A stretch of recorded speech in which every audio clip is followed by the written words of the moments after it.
Olá, boa tarde, sejam todos bem-vindos a mais uma edição do Redação Hit. Vamos juntos conferir o que é notícia na última semana. Vamos juntos. Um caminhão causou um grande tumulto no Rio de Janeiro. O veículo em fuga arrancou fios de energia dos postes e ainda bateu em outros 2 carros. E tudo foi gravado pelas câmeras de segurança. Vamos ver. Um motorista de caminhão provocou um grave acidente na última segunda-feira na estrada do Mato Alto, na zona sudoeste do Rio. O homem foi filmado indo contra um carro de passeio que estava na mesma pista enquanto tentava fazer uma ultrapassagem. O vídeo, gravado de um veículo que trafegava atrás do caminhão, mostra que o condutor já estava fazendo diversas ultrapassagens na via, que tem muitas curvas. Após a batida, o motorista do caminhão chega a sair do veículo, aparentemente sem ferimentos. A Polícia Militar informou que agentes do batalhão de Santa Cruz foram acionados para essa ocorrência de acidentes de trânsito e que no local foi constatado que um caminhão colidiu com outros veículos na via. Não houve registros de feridos graves. O Corpo de Bombeiros não chegou a ser acionado. A ocorrência foi encaminhada para a delegacia de Guaratiba. Em Santa Catarina, um piloto morreu durante um show de manobras radicais no Beto Carreiro. A Michele Veiga traz os detalhes. É uma notícia triste, né? Nesse final de semana, abalou todo mundo aqui em Santa Catarina. O show com motovelocidade, carros, ações, que é realizado dentro do Beto Carreiro World, né? Que é comandado ali pela franquia Hot Wheels, acabou em tragédia na tarde desse domingo, né, na cidade de Penha, aqui em Santa Catarina, o local onde fica o parque temático. Um dos motociclistas, né, que estava ali fazendo a sua parte de apresentação do show, o Luric Ferrari, acabou perdendo o controle da moto, não se sabe o porquê, ele que era experiente, tem uma vasta escola dentro dessa área de motociclismo, acabou perdendo o controle da moto, bateu de frente com uma das rampas, não resistiu aos ferimentos e faleceu após dar a entrada no hospital em Itajaí. Todos os procedimentos foram feitos rapidamente para o atendimento desse piloto, só que infelizmente as causas ali, né, do impacto acabaram não deixando com que ele sobrevivesse. Ele era natural do interior de São Paulo e tinha ali paixão por pilotagem, né? Tanto que nas suas redes sociais tem bastante ações e bastante fotos falando, vídeos sobre isso. Um dos seus objetivos de vida, um dos seus sonhos era chegar a pilotar uma das motos desta atração. Hoje o parque, né, essa atração do parque está fechada, né? Claro, em luto pelo piloto e também ali se solidarizando com os companheiros, com todo mundo envolvido nessa ação.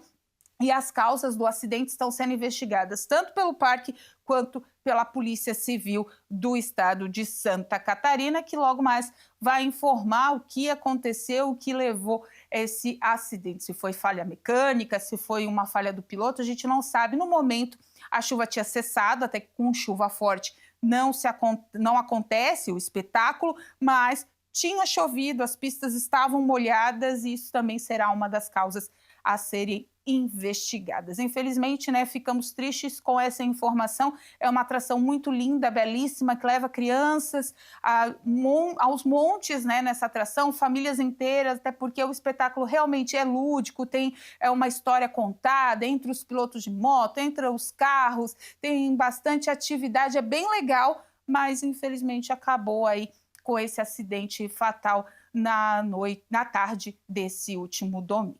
A cada 10 minutos, uma mulher é morta no mundo. E no Brasil, um levantamento divulgado no Dia Internacional de Combate à Violência revelou outra agressão. A maioria das testemunhas do que acontece com as mães são as crianças. A violência contra a mulher segue em alta no Brasil. O novo levantamento da Pesquisa Nacional de Violência contra a Mulher aponta que, entre os casos de 3,7 milhões de brasileiras que declaram ter vivido violência doméstica ou familiar nos últimos 12 meses, 7 em cada 10 aconteceram na presença de outras pessoas. As testemunhas, em geral, são crianças. Os dados apontam ainda que as testemunhas adultas não tomam nenhuma atitude para ajudar no momento da agressão. Especialistas ressaltam que o combate precisa entrar nas casas, a começar na educação proteção infantil para que crianças e as próprias mães saibam o momento de denunciar e pedir ajuda. Além disso, o levantamento aponta que, diante da violência, as vítimas costumam buscar ajuda longe das autoridades estatais. Entre elas, 58% afirmam que buscam apoio na família, 53% na igreja e 52% contam para amigos. Os serviços públicos aparecem em segundo plano. Apenas 28% delas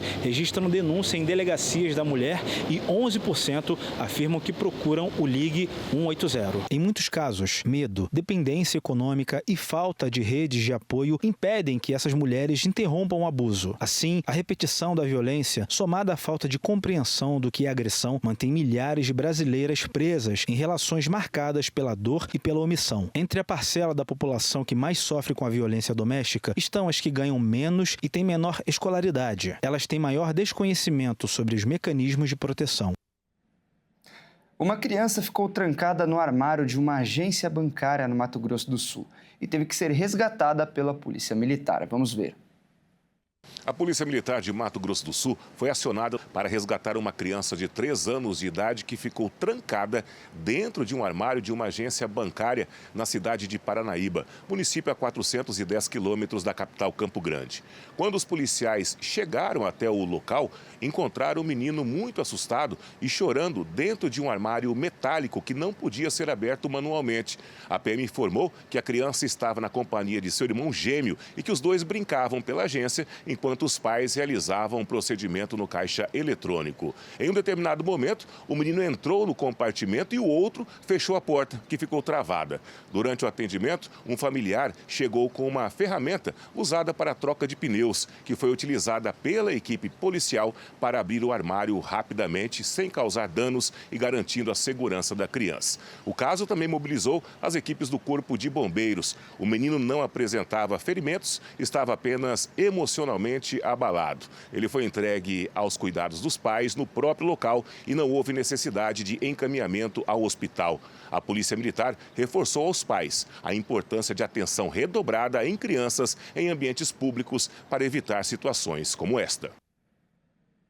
E olha só, o presidente Lula sancionou o projeto de lei que isenta do imposto de renda quem ganha até R$5 mil. A cerimônia aconteceu no Palácio do Planalto, em Brasília. A lei amplia a faixa de isenção do imposto de renda para quem ganha até R$5 mil por mês. Além da isenção, o projeto aprovado neste mês pelo Congresso Nacional prevê um desconto progressivamente menor para quem ganha entre R$5 mil e R$7.350 mensais. A estimativa oficial indica impacto direto para cerca de 6 milhões de contribuintes. Com a sanção do presidente, a medida passa a valer em 2026. Com a medida, quem ganha R$ 5.500 terá seu imposto mensal reduzido de R$ 436 para R$ 190, por exemplo. Quem ganha acima de R$ 7.350 continua como está, com alíquotas de 27,5%. A perda de arrecadação com a isenção será de 31 bilhões de reais por ano. Pela legislação, é obrigatória a indicação de uma fonte para compensar a queda de receita. O relator da proposta, deputado Arthur Lira, manteve a sugestão do governo de fazer isso cobrando de quem ganha mais. Com isso, o texto estabelece uma cobrança mínima para contribuintes de alta renda. Quem acumula entre 600 mil e 1.200.000 por ano vai pagar uma alíquota progressiva de até 10%. Acima de 1.200.000 anuais, a cobrança será fixa em 10%. E agora um alerta: metade da população do estado de São Paulo está com abastecimento de água em risco devido à crise hídrica atual. O desabastecimento parcial atinge os 39 municípios da região metropolitana de São Paulo, incluindo a capital e pelo menos 7 cidades do interior. Pelo ritmo das chuvas, abrir a torneira e não sair nada poderá ser a realidade de metade da população que depende da represa de Guarapiranga. O sistema de abastecimento da região sofre um risco real. Os reservatórios que abastecem São Paulo passam por um momento crítico. O volume de água despencou e os níveis chegaram aos piores índices em pelo menos 10 anos. As chuvas voltaram, mas continuam abaixo da média histórica. Os reservatórios não se reabastecem como deveriam e o histórico mostra que, sem chuvas fortes até março, a crise pode agravar ainda mais. Cantareira e o Alto do Tietê operam com menos de 30% da capacidade, o que acende um sinal vermelho para a região metropolitana. Com isso, cresce o risco de corte de fornecimento ou de forte redução da pressão da água nas torneiras. Já houveram reclamações de bairros e até cidades que estão passando por interrupções frequentes, inclusive à noite. É o caso de São Caetano do Sul, que a prefeitura decidiu adotar um racionamento de água no período noturno. A restrição ocorre das 19 até as 5 horas da manhã e deve perdurar até que o nível do sistema seja recuperado pelas chuvas. O governo estadual disse que estão tomando medidas para evitar que a situação piore. Parou de liberar novas autorizações de uso de água para coisas que não são prioridades, para evitar desperdício. A Polícia Federal deflagrou a Operação Paralelo 5, que atingiu uma organização criminosa responsável por desviar milhões de reais na saúde em municípios do Rio Grande do Sul e São Paulo. Foram cumpridos 24 mandados de busca e apreensão e 2 mandados de prisão preventiva. As diligências contaram ainda com o sequestro de 14 imóveis, a apreensão de 53 veículos e uma embarcação, além do bloqueio de mais de 22 milhões de reais em contas bancárias. Outras medidas cautelares foram impostas aos 20 investigados, como afastamento de funções, suspensão de atividades econômicas, restrição de acesso a órgãos públicos e proibição de contato entre os envolvidos. A decisão do Juízo das Garantias da 2ª Vara Federal de Santana do Livramento ainda determinou a designação de interventores nos hospitais municipais de Jaguari, no Rio Grande do Sul, e em Budas Artes, na Grande São Paulo. A Polícia Federal investiga desde janeiro de 2024 como um grupo de empresários de Porto Alegre, capital do Rio Grande do Sul, assumiu a gestão dos hospitais municipais. Os investigadores afirmam que o grupo usou empresas de fachada e entidades intermediárias para emitir notas fiscais frias e esconder a real destinação do dinheiro público. Segundo a Polícia Federal, valores milionários eram rapidamente distribuídos para dezenas de contas de pessoas físicas e jurídicas sem qualquer relação com os serviços contratados. As investigações também apontam desvios feitos diretamente das contas convênios que bancavam salários elevados a funcionários que não trabalhavam, contratos fictícios, aluguéis de imóveis de alto padrão, viagens de luxos, compras de bens particulares e manutenção de vantagens pessoais. Todo esse gasto era feito com o dinheiro destinado originalmente aos hospitais de Jaguari, no Rio Grande do Sul, e em Budas Artes, na Grande São Paulo. Os investigados poderão responder pelos crimes de organização criminosa, peculato, lavagem de capitais e outros delitos conexos. A operação ocorreu nos estados do Rio Grande do Sul, São Paulo, Santa Catarina e Roraima. E a Anvisa aprovou a primeira vacina de dose única contra a dengue no mundo. A Butantan DV será aplicada inicialmente em pessoas de 12 a 59 anos. A Agência Nacional de Vigilância Sanitária finalizou a avaliação técnica da Butantan DV, que é a primeira vacina de dose única contra a dengue no mundo, e agora formaliza a etapa administrativa que aprova o registro, com a definição das obrigações do fabricante e permite a liberação definitiva do registro nos próximos dias. Segundo a Anvisa, o imunizante cumpriu todos os critérios de segurança, eficácia e qualidade exigidos pela agência. Com isso, o governo já deu início às etapas preparatórias para a incorporação ao Programa Nacional de Imunizações. Mas, apesar da aprovação, ainda não há previsão de quando a vacina será incluída ao calendário nacional. O país já tem 1 milhão de doses prontas no Parque Industrial do Instituto Butantan. Para ampliar a oferta, o Butantan fechou uma parceria internacional com a empresa chinesa WuXi, o que permitirá entregar cerca de 30 milhões de doses no segundo semestre de 2026. Mais de 16 mil voluntários de 14 estados participaram da pesquisa, realizada entre 2016 e 2024. A vacina, que inclui os 4 sorotipos do vírus, se mostrou segura tanto em quem já teve dengue quanto em quem nunca foi infectado. A vacina da Butantan, DV, apontou eficácia geral 74,7%, proteção contra dengue grave ou com sinais de alarme, 91,6% e proteção de 100% contra hospitalizações. Um temporal de granizo deixou 150 pessoas feridas no Rio Grande do Sul. Algumas pedras de gelo tinham o tamanho de um ovo. Vamos ver. Segundo a Prefeitura de Erechim, 152 pessoas ficaram feridas. Elas foram atingidas por estilhaços e telhas quebradas. O levantamento mais recente aponta quase 26 mil moradores afetados e 12 desabrigados. O município decretou situação de emergência e as aulas estão suspensas. Ao todo, 35 escolas tiveram algum tipo de prejuízo. 12 unidades básicas de saúde também foram atingidas pelas pedras de granizo que chegaram a ter o tamanho de um ovo. O hospital da cidade está lotado e, por isso, precisou a abertura da unidade de pronto atendimento para receber as vítimas do temporal.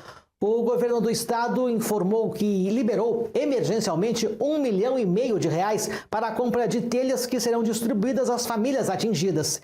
Equipes da Defesa Civil Estadual estão atuando no atendimento e no levantamento dos danos. E você vai ver a seguir. Resposta mundial à AIDS sofre atualmente seu revés mais significativo em décadas. A reportagem completa você confere no próximo bloco. Nós voltamos já.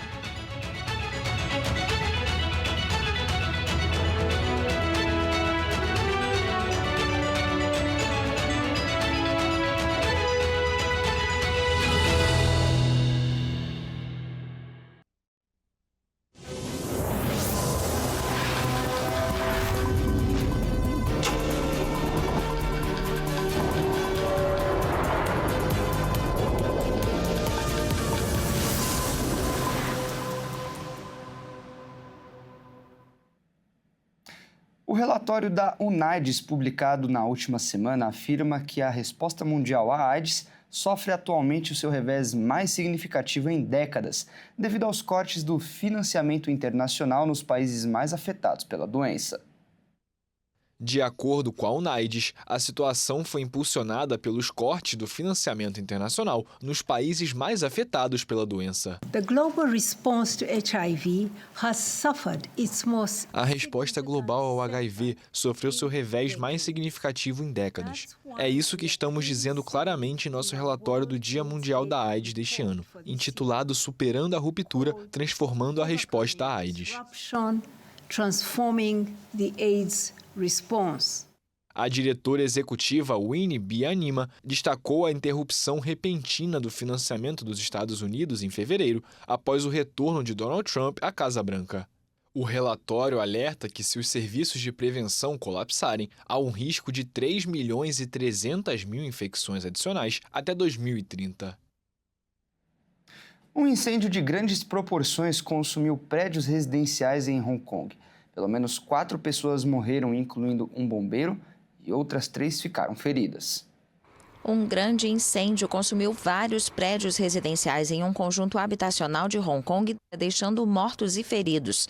Grandes chamas atingiram os andaimes de bambu de pelo menos 3 blocos de apartamentos no Wangfu Court, em Taipo, distrito da zona norte do centro financeiro chinês, antes de se alastrarem para outras partes dos edifícios. A imprensa local noticiou que um dos mortos era um bombeiro e que alguns moradores ficaram presos nos escombros. Imagens ao vivo mostraram densas colunas de fumaça saindo dos andaimes de construção de várias torres.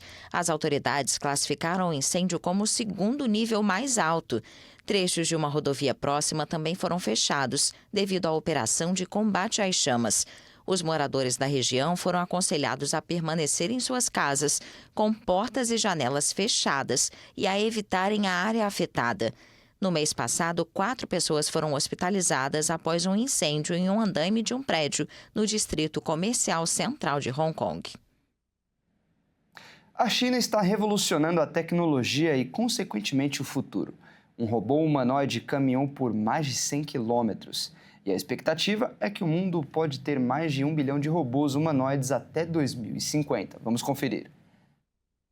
Um robô humanoide chinês entrou para o livro Guinness dos Recordes ao completar uma caminhada de mais de 100 quilômetros em 3 dias, a maior distância já percorrida por uma máquina deste tipo.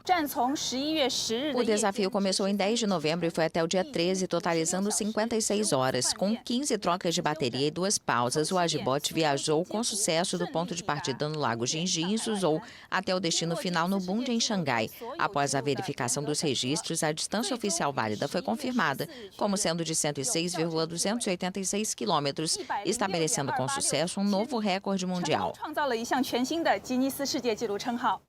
O Agibot A2, de 1,69 m, partiu da cidade chinesa de Suzhou na noite de 10 de novembro, percorrendo rodovias e ruas antes de chegar ao histórico calçadão de Bund, em Xangai, em 13 de novembro. Acabei de concluir esta caminhada de Suzhou até o Bund, em Xangai. Ao longo do caminho, vaguei por ruas e vielas, testemunhando muitas cenas que nunca tinha visto antes. Foi fascinante. Também enfrentei muitos desafios. Estradas esburacadas, curiosos, scooters em alta velocidade e rotas sinuosas. Esta jornada foi uma experiência inesquecível em minha vida.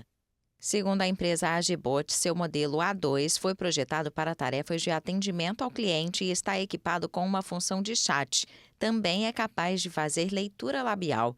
As grandes empresas de tecnologia estão investindo em inteligência artificial física e, segundo o Morgan Stanley, o mundo pode ter mais de 1 bilhão de robôs humanoides até 2050. Também realizou um lançamento de emergência de uma nave espacial não tripulada, depois que danos à cápsula de retorno de uma missão anterior deixaram a tripulação de sua estação espacial sem meios de retorno à Terra.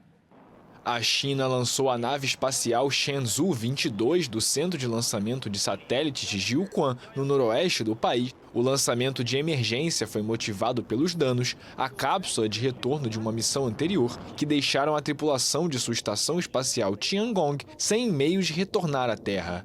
As missões Shenzhou recentes têm sido usadas para levar tripulantes à estação espacial chinesa, trocando equipes de 3 astronautas a cada 6 meses.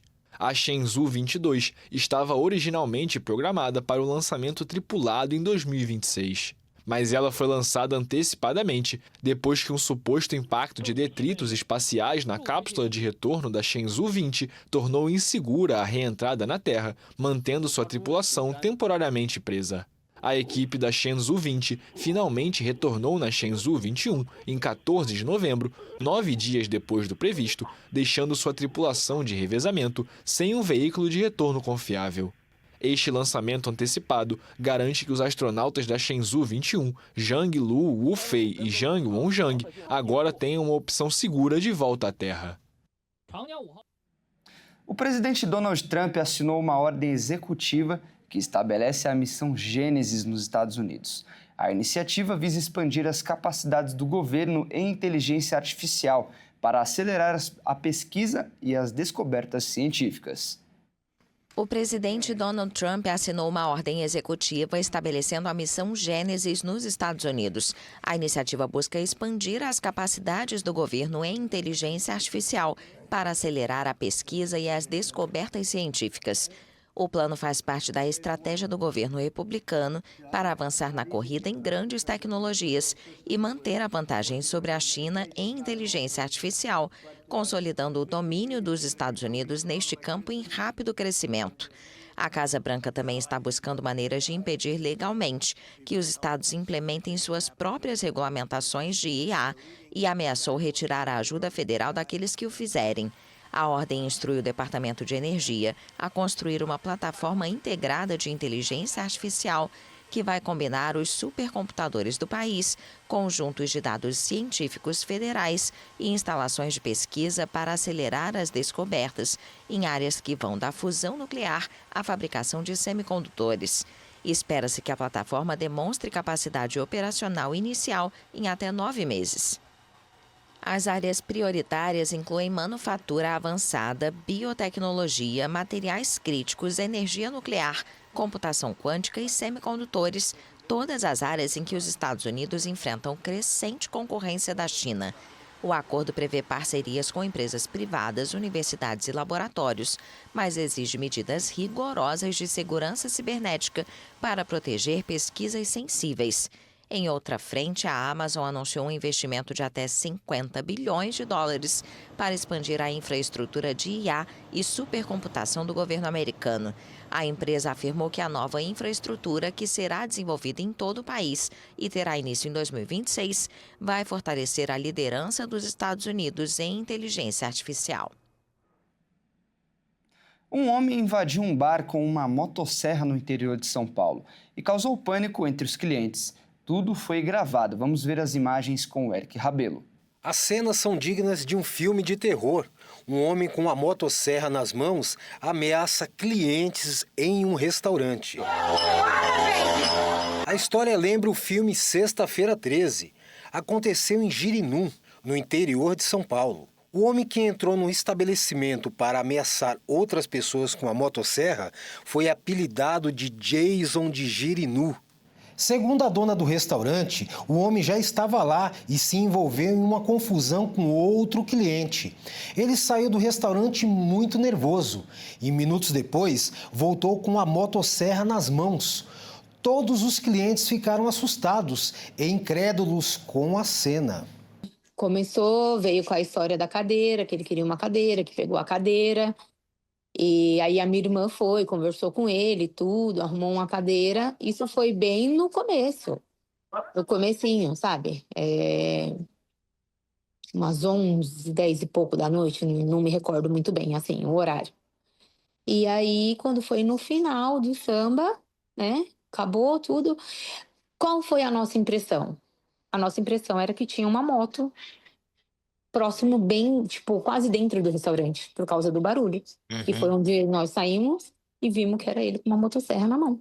Depois das ameaças, o homem acabou desligando a motosserra e foi agredido por alguns clientes. A polícia foi chamada e ele foi levado para a delegacia. O homem acabou sendo liberado e a motosserra apreendida. Felizmente, ninguém ficou gravemente ferido. Um grupo que aplicava o golpe do presente foi alvo de uma operação da Polícia Civil do Paraná. Os criminosos teriam movimentado 14 milhões de reais, roubando os dados bancários de quem estava recebendo flores ou uma caixa de chocolate.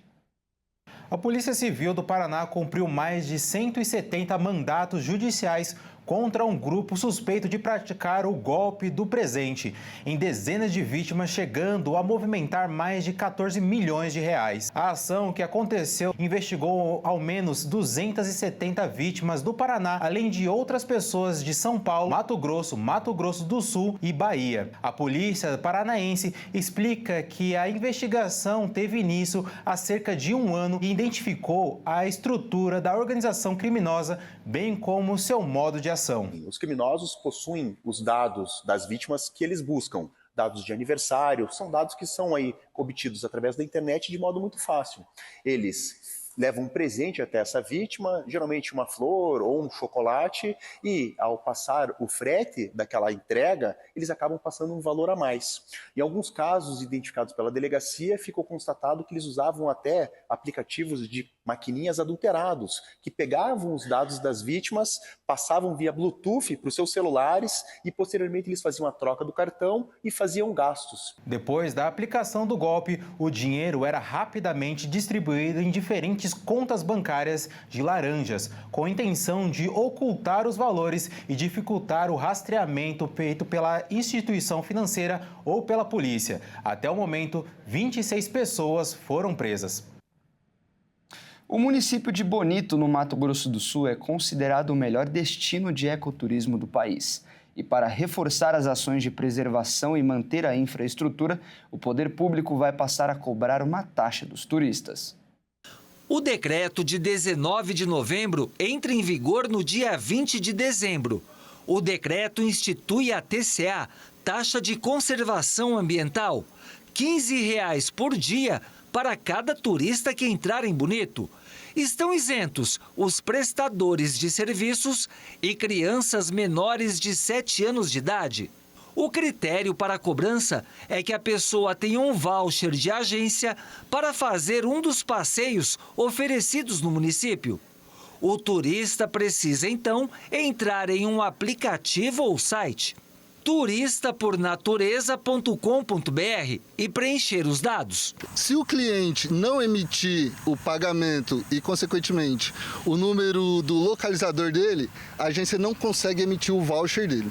Então, o cliente só faz um passeio se ele realizar, né, o pagamento da taxa. A fiscalização será feita pela Secretaria de Turismo e Desenvolvimento Econômico e pela Secretaria Municipal de Administração e Finanças. A gente vai sentir essa demanda agora no começo do serviço em específico, né?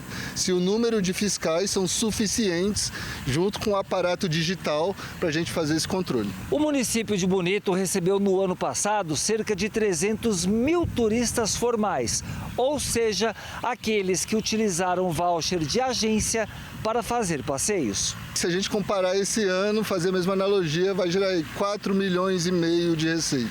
O secretário de Meio Ambiente diz como será usado o recurso dessa taxa cobrada dos turistas. Uma parte voltada exclusivamente ao meio ambiente, para trabalho ali na conservação dos recursos naturais, desde manejo de solo e água, saneamento, gestão de resíduos sólidos.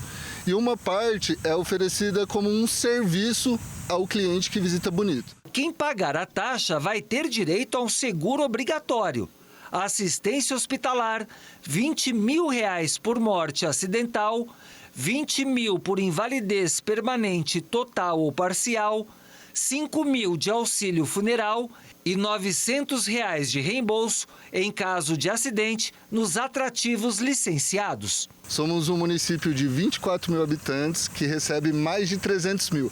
300 mil são só os formais. Então, se a gente pensar exclusivamente no eixo de gestão de resíduos sólidos, isso já é uma conta absurda. Fora os avanços que a gente deseja trazer, expansão da coleta seletiva, melhora na drenagem urbana, melhora no saneamento, melhora na manutenção e conservação do solo. Bonito tem mais de 3 mil quilômetros de estradas vicinais, que também colaboram ali para um dano relativo ao rio, principalmente quando a gente pensa na questão do turvamento. Então, é muito importante que a gente organize esse recurso e atinja essas ações para manter bonito como sempre. E você sabia que a cidade de Cândido Godói, no Rio Grande do Sul, é considerada a capital nacional dos gêmeos?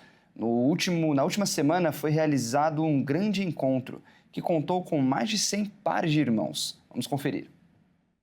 Proporcional ao número de habitantes, não existe lugar no planeta com tantos gêmeos quanto em Cândido Godói, no noroeste do estado. Foi o que revelou um estudo que rendeu ao município o curioso título de Capital Mundial dos Gêmeos. Um fenômeno que intriga a comunidade há décadas e alimenta debates por toda a cidade. Ao longo dos anos, já circularam até teorias conspiratórias, como a de que um médico nazista teria passado pela região e feito experimentos genéticos em mulheres para aumentar o número de nascimentos múltiplos. Tem quem jure que a explicação estaria na famosa água de um poço local. Segundo a lenda, quem bebe pode ter filhos gêmeos. E há quem diga, simplesmente, que tudo se resume à genética. Pesquisadores ficam desse lado. Afirmam que a explicação é genética e ponto. O fato é que a cidade abraçou essa peculiaridade. Todos os anos, Cândido Godói realiza a Festa dos Gêmeos, que não atrai só quem vive lá. Muita gente que deixou o município faz questão de voltar, nem que seja por um dia, só para participar do evento, que virou marca registrada da cidade. O encontro deste ano, o 13º, reuniu mais de 100 pares de irmãos. Aí estão eles, na foto oficial da festa. Um retrato que vai além do evento. É a imagem da identidade de Cândido Godói, a capital mundial dos gêmeos. E agora é hora de falar de esportes com o Henrique Bonaita. Boa tarde, Henrique, seja muito bem-vindo. Boa tarde, Fernando. Vamos a mais um giro de notícias pelo mundo do esporte. Bom, e com os 4 times que subiram para a primeira divisão, no ano que vem teremos um recorde para a próxima temporada. Conta pra gente. Pois é, Fernando. Com a chegada do Atlético Paranaense e da Chapecoense, teremos mais times jogando em campo sintético. Com isso, existe uma possibilidade de algum movimento contra esse tipo de gramado na próxima temporada, assim como foi esse ano. Com o Atlético Paranaense e Chapecoense garantidos na Série A, o Brasileirão terá um recorde de times que jogam em gramado sintético. Com Palmeiras e Botafogo, já são 4 os clubes que mandam jogos nesse tipo de piso. Atlético Mineiro e Vasco também têm o campo artificial, e se permanecerem na Série A, esse número pode chegar a 6 em 2026. No caso do Vasco, a expectativa é de que o clube comece a reforma do São Januário e, por isso, mande partidas no Newton Santos, ainda sem data definida. Foram 54 jogos em 2023, 52 em 2024 e cerca de 55 em 2025. E com essa mudança, o Brasileirão de 2026 poderia ter até 114 jogos em gramado sintético.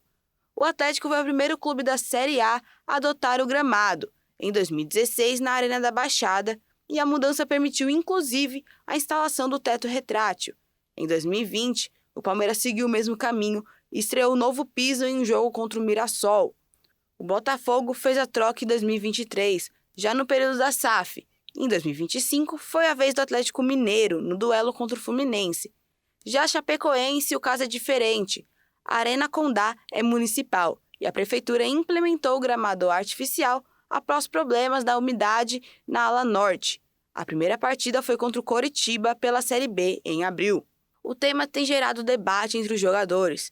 No início do ano, o grupo se reuniu pedindo o fim dos gramados sintéticos. Com o aumento de jogos nesse tipo de gramado, a discussão deve ganhar ainda mais força em 2026. E uma pesquisa recente mostrou quais são os times mais odiados do Brasil.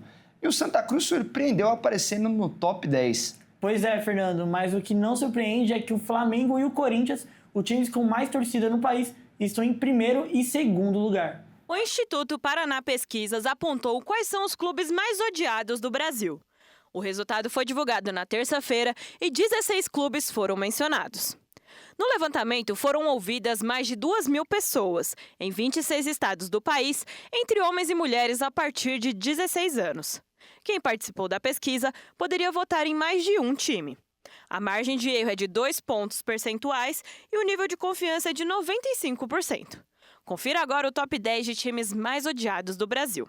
A pesquisa mostrou que os clubes com as maiores torcidas do país estão entre os mais odiados, sendo Flamengo em primeiro e Corinthians em segundo. Além de Palmeiras, Vasco e São Paulo, que também estão no top 5. O eixo Minas Gerais e Rio Grande do Sul vem logo na sequência, com Atlético Mineiro e Cruzeiro e a dupla Grenal. O intruso entre os 10 times mais odiados é o Santa Cruz, que conquistou o acesso na Série D e vai jogar a Série C em 2026. Outros 6 clubes rejeitados foram mencionados pelos entrevistados, com índices abaixo de 1%. Times como Bahia, Sport, Vitória, Fluminense, Santos e Atlético Paranaense. Já 2,6 citaram equipes não reveladas. As pessoas que responderam não odiar nenhum ou gostar de todos os clubes brasileiros somaram 42%, enquanto as que disseram não gostar de nenhum ou odiar todos representam 0,9%. Por fim, 6% não souberam responder ou não opinaram. Bom, Fernando, essas foram as notícias do esporte. Um bom domingo para você e a todos de casa. Até mais. Tá certo, Henrique. Muito obrigado pelas informações. Ótimo domingo para você também. Bom, e esta edição fica por aqui. Eu agradeço demais a sua companhia. Se quiser rever alguma das nossas reportagens, é só acessar o canal Jornalismo Hit TV no YouTube. Ótimo domingo a todos e até mais!